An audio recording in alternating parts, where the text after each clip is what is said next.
And this is actually an open letter to your husband, if you have a husband or partner. This one is called Mabuting May Bahay.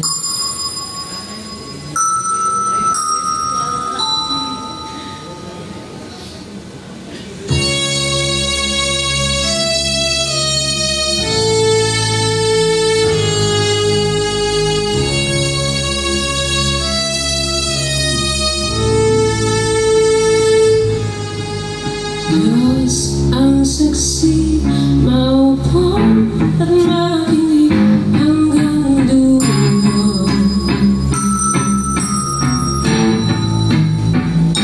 Wala ka naman ibang pupuntahan. Alam kong di ka na magsasabi na totoo. Di makabalaan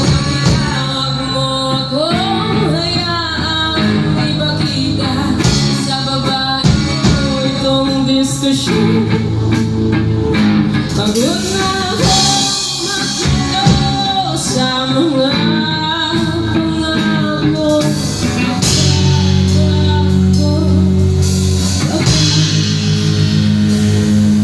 Sagot mo ang bayarin, sagot mo ang kakainin. Kailan ba masisiyahan? Mahalin mo naman ako ng tama.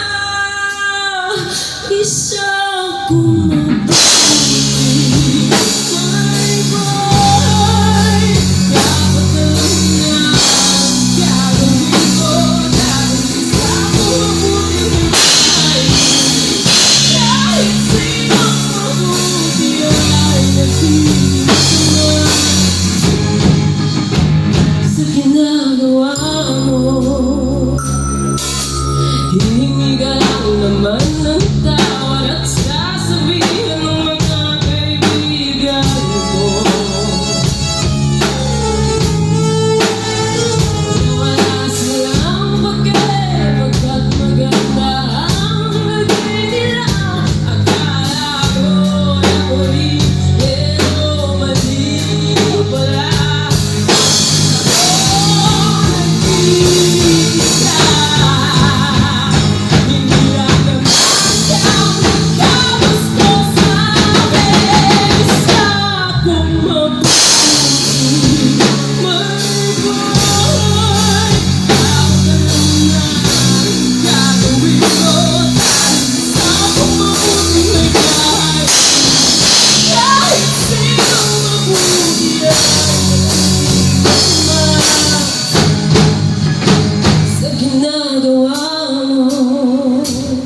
Ipinaglalaga kita, pinaghahandaan ng pagkain. Rumarakit din pandagdag sa ihahain.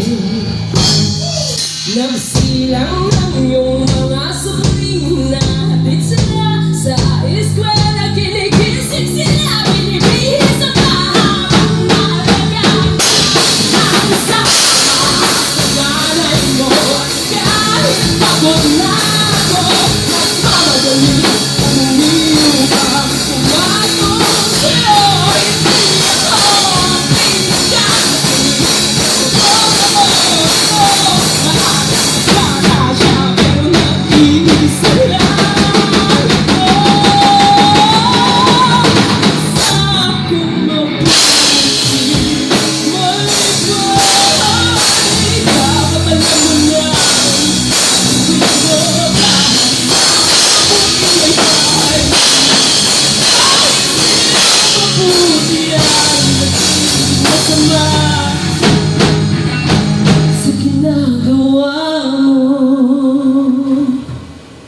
Thank you so much. Tapos mabuti na iba.